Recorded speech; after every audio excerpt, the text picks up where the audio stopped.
ಹುನಗುಂದದಲ್ಲಿ ಸರಣಿ ಬೈಕ್ ಕಳ್ಳತನ ಪ್ರಕರಣಕ್ಕೆ ತೆರೆ. ಸೆರೆ ಸಿಕ್ಕ ಅಪ್ರಾಪ್ತರು. ಹುನಗುಂದ, ನವೆಂಬರ್ 29, 2025. ನಗರದಲ್ಲಿ ಕಳೆದ ಕೆಲವು ದಿನಗಳಿಂದ ನಾಗರಿಕರಲ್ಲಿ ಆತಂಕ ಉಂಟುಮಾಡಿದ್ದ ಬೈಕ್ ಕಳ್ಳತನ ಪ್ರಕರಣಗಳಿಗೆ ಇಂದು ತೆರೆಬಿದ್ದಂತಾಗಿದೆ. ನಗರದ ವಿವಿಧ ಪ್ರದೇಶಗಳಲ್ಲಿ ಸರಣಿ ರೀತಿಯಲ್ಲಿ ಬೈಕ್ಗಳು ಕಾಣೆಯಾಗುತ್ತಿದ್ದ ಹಿನ್ನೆಲೆಯಲ್ಲಿ ಹುನಗುಂದ ಪೊಲೀಸ್ ಠಾಣೆಗೆ ಅನೇಕ ದೂರುಗಳು ಬಂದಿದ್ದವು. ಸರಣಿ ಬೈಕ್ ಕಳ್ಳತನದ ಗುಟ್ಟನ್ನು ಬಯಲಿಗೆಳೆಯಲು ಪೊಲೀಸರು ವ್ಯಾಪಕ ತನಿಖೆ ಕೈಗೊಂಡರು. ನಗರದ ಪ್ರಮುಖ ರಸ್ತೆ, ವ್ಯಾಪಾರಿಕ ಕೇಂದ್ರಗಳು, ಮಾರುಕಟ್ಟೆ ಪ್ರದೇಶಗಳು, ಸಾರ್ವಜನಿಕ ಕಟ್ಟಡಗಳು ಮತ್ತು ನಿವಾಸ ಪ್ರದೇಶಗಳಲ್ಲಿರುವ ಸಿಸಿಟಿವಿ ದೃಶ್ಯಾವಳಿಗಳನ್ನು ಸಂಗ್ರಹಿಸಿ ವಿಶ್ಲೇಷಿಸಲಾಗಿದೆ.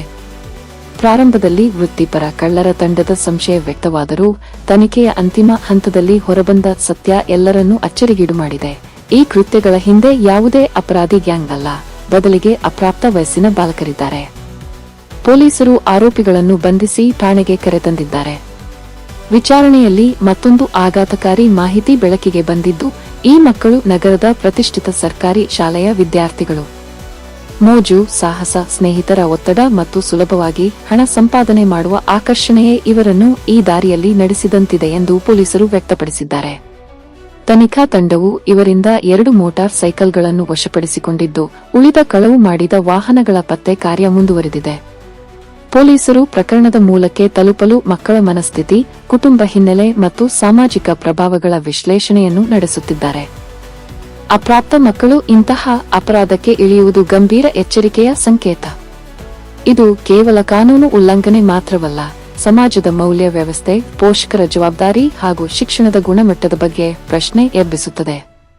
ಮಕ್ಕಳನ್ನು ತಪ್ಪು ದಾರಿಯಲ್ಲಿ ನೂಕುವ ಡಿಜಿಟಲ್ ಪ್ರಭಾವ, ದುಸ್ಸಾಹಸ ಮತ್ತು ಸುಲಭ ಹಣದ ಲಾಲಸೆ ದೊಡ್ಡ ಸವಾಲಾಗಿದೆ. ಈ ಘಟನೆಯು ಕೇವಲ ಕಳ್ಳತನ ಪ್ರಕರಣವಾಗಿಯೇ ಉಳಿಯದೆ ನಮ್ಮ ಸಮಾಜದ ಮೌಲ್ಯ ವ್ಯವಸ್ಥೆಯ ಮೇಲೆ ಗಂಭೀರ ಪ್ರಶ್ನೆಗಳನ್ನು ಉದ್ಧರಿಸಿದೆ. ಮಕ್ಕಳು ತಪ್ಪು ದಾರಿಗೆ ಏಕೆ ತಿರುಗುತ್ತಿದ್ದಾರೆ? ಪೋಷಕರ ನಿಗಾವಹಿಸುವಿಕೆ ಮತ್ತು ಶಾಲಾ ಮಾರ್ಗದರ್ಶನದಲ್ಲಿ ಏನಾದರೂ ಕೊರತೆಯಿದೆಯೇ? ಡಿಜಿಟಲ್ ಮಾಧ್ಯಮದ ಅತಿಯಾದ ಪ್ರಭಾವ ಯುವ ಮನಸ್ಸಿಗೆ ಹೇಗೆ ಪರಿಣಾಮ ಬೀರುತ್ತಿದೆ? ಸುಲಭ ಹಣದ ಸಂಸ್ಕೃತಿ ಮಕ್ಕಳನ್ನು ಹೇಗೆ ಅಪಾಯದ ದಾರಿಗೆ ಎಳೆಯುತ್ತಿದೆ? ಈ ಪ್ರಶ್ನೆಗಳಿಗೆ ಉತ್ತರ ಹುಡುಕುವುದು ಕೇವಲ ಕುಟುಂಬಗಳ ಅಥವಾ ಶಾಲೆಗಳ ಜವಾಬ್ದಾರಿಯಲ್ಲ, ಸಮಾಜ ಮತ್ತು ಕಾನೂನು ವ್ಯವಸ್ಥೆಗಳ ಒಗ್ಗಟ್ಟಿನ ಪ್ರಯತ್ನ ಅಗತ್ಯವಾಗಿದೆ. ಅಪ್ರಾಪ್ತ ಮನಸ್ಸುಗಳು ಅಪರಾಧದ ದಾರಿಯಲ್ಲಿ ನಡೆದು ಹೋಗುವುದೇ ನಾಳೆಯ ಸಮಾಜಕ್ಕೆ ದೊಡ್ಡ ಅಪಾಯ. ಮಕ್ಕಳನ್ನು ಕೇವಲ ಕಾನೂನು ಭಯದಿಂದಲ್ಲ, ಮೌಲ್ಯಗಳ ಮೂಲಕ ಬೆಳೆಸಬೇಕು.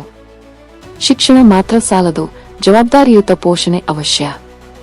ಮೌಲ್ಯಾಧಾರಿತ ಸಮಾಜ ನಿರ್ಮಿಸಲು ಪೋಷಕರು, ಶಿಕ್ಷಕರು, ಸಮಾಜ ಮತ್ತು ವ್ಯವಸ್ಥೆಗಳು ಇನ್ನಷ್ಟು ಜಾಗೃತವಾಗಿರಬೇಕು.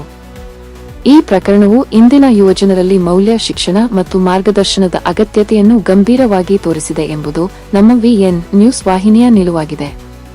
ವರದಿ ಮಂಜುನಾಥ್ ನೀಲಿ, ವಿಎನ್ ನ್ಯೂಸ್, ಇಳಕಲ್.